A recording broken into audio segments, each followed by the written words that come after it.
yang diharapkan nanti bisa menjawab pertanyaan publik dan juga pertanyaan rekan-rekan media.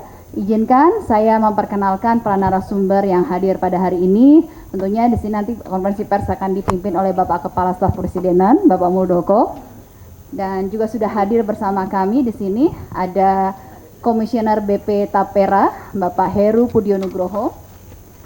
Kemudian juga sudah hadir Dirjen PHI dan Jaminan Sosial Kemenaker. Mau membicarakan Tapera, saya mau tanya juga ini. Teman-teman wartawan yang belum punya rumah siapa nih? Wah, banyak juga ya. Teman-teman sekalian, pemerintah memahami kekhawatiran dan kegelisahan masyarakat Indonesia tentang program Tapera ini. Bahkan kita juga tahu ada yang marah dan seterusnya. Pertanyaannya kenapa sih itu bisa terjadi? Karena memang belum dijalankan sosialisasi yang masif sehingga ada miss pemahaman, ada pertanyaan-pertanyaan yang perlu untuk memberikan penjelasan lebih konkret. Untuk itulah maka semua stakeholders saya undang di sini dalam rangka memberikan jawaban. Teman-teman media mewakili masyarakat, nanti silahkan bertanya. Bertanya apa saja. Agar nanti masyarakat bisa memahami apa sih yang dimaksud dengan Tapera itu. Berikutnya, saya ingin jelaskan bahwa pemerintahan Bapak Joko Widodo ini mulai awal bekerja telah menjalankan reformasi di sektor namanya sistem jaminan kesejahteraan sosial. Banyak yang ditangani, apakah itu BPJS Kesehatan, BPJS Ketenagakerjaan, apakah itu berkaitan dengan KIP, PKH, dan juga ada program LFPP. Mungkin teman-teman banyak yang nggak tahu itu apa yang dimaksud LFPP. Nanti dari Pak Dirjen Kementerian PUPR akan menjelaskan. Apa sih tujuannya? Semuanya itulah Presiden, pemerintah ingin menunjukkan kehadiran pemerintah dalam semua situasi yang dihadapi oleh masyarakatnya. Khususnya persoalan-persoalan berkaitan dengan sandang, pangan, dan papan.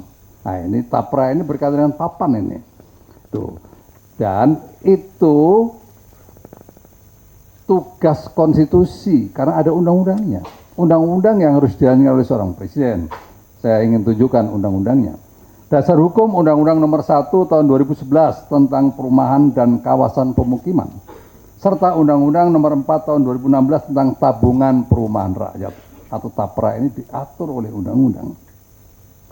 Tapera ini sesungguhnya ini perpanjangan dari Bapertarum. Bapertarum itu dulu dikhususkan untuk ASN. Nah, sekarang diperluas kepada pekerja mandiri dan juga swasta.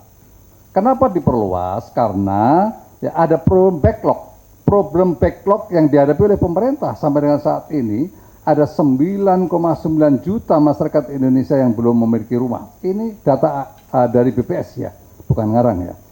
Untuk itu maka kita berpikir keras, pemerintah berpikir keras, memahami bahwa antara jumlah kenaikan gaji dan tingkat inflasi di sektor perumahan itu nggak seimbang.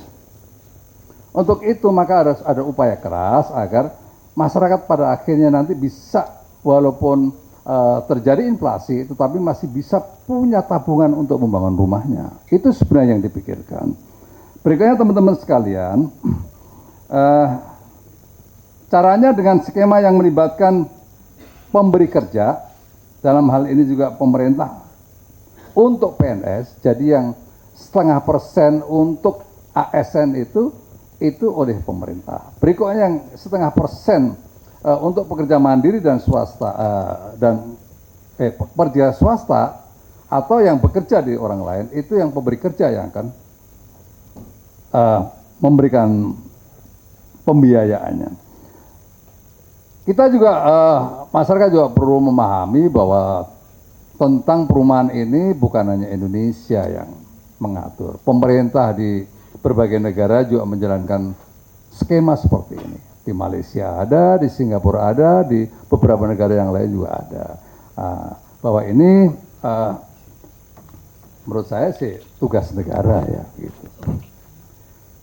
Berikutnya, jadi saya ingin tekankan tapera ini bukan potong gaji atau bukan iuran. Tapera ini adalah tabungan. Di dalam undang-undang memang mewajibkan, ya mewajibkan. Ada undang-undang yang mengatakan mewajibkan. Tetapi bentuknya nanti bagi mereka yang sudah punya rumah bagaimana? Apakah harus membangun rumah? Nah, tadi kita diskusi di dalam. Nanti pada ujungnya kalau pada usia pensiun selesai itu bisa ditarik dalam bentuk uang yang fresh dengan apa pemupukan yang terjadi. Pemupukannya seperti apa nanti silakan bertanya. Ya. Itu. Berikutnya. Teman-teman sekalian, saya berharap masyarakat untuk memberikan kesempatan kepada pemerintah untuk bekerja memikirkan cara yang terbaik untuk memenuhi kebutuhan rumah rakyat. Ke depan pemerintah akan menggencarkan komunikasi dan dialog dengan masyarakat dan dunia usaha. Kita masih ada waktu sampai dengan tahun 2027. Jadi ada kesempatan untuk konsultatif. Nggak usah khawatir ya. Berikutnya juga membangun sistem pengawasan pengelolaan keuangan untuk menjamin dana dikelola dengan baik, akuntabel dan transparan. Kita hadirkan dari OJK. Ya. Di situ ada komite, tapi OJK juga punya fungsi pengawasan. Berikutnya,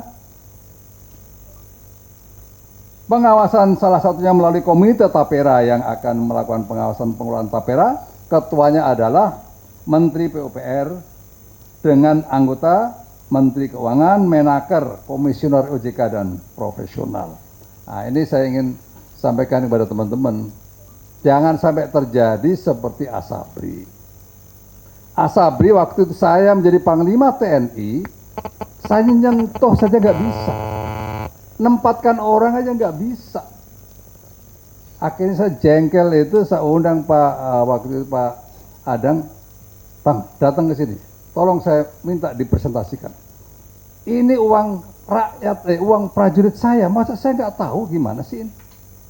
Bayangkan itu, Panglima TNI punya anggota 500.000 prajurit, nggak boleh menyentuh Asabri. Akhirnya kejadian seperti kemarin kita nggak ngerti. Gitu. Nah ini dengan dibentuknya komite ini saya yakin nanti akan pengelolaannya akan lebih transparan, akuntabel, nggak bisa macam-macam, ya karena semua bentuk-bentuk investasi yang akan dijalankan akan pasti akan dikontrol dengan baik, minimum oleh para komite dan secara umum oleh OJK. Demikian teman-teman sekalian, ya saya silahkan nanti untuk bisa bertanya seluas-luasnya. Ada hal yang menarik ya, ada yang menarik kami temukan dalam Google Trend yang menunjukkan pencarian isu tentang tapera oleh masyarakat. Hingga Kamis malam, pencarian terkait tapera didominasi oleh keingintahuan masyarakat tentang apa itu tapera dan cara kerjanya. Sementara pagi ini, pencarian informasi didominasi oleh pencarian mengenai situs tapera terkait kepesertaan.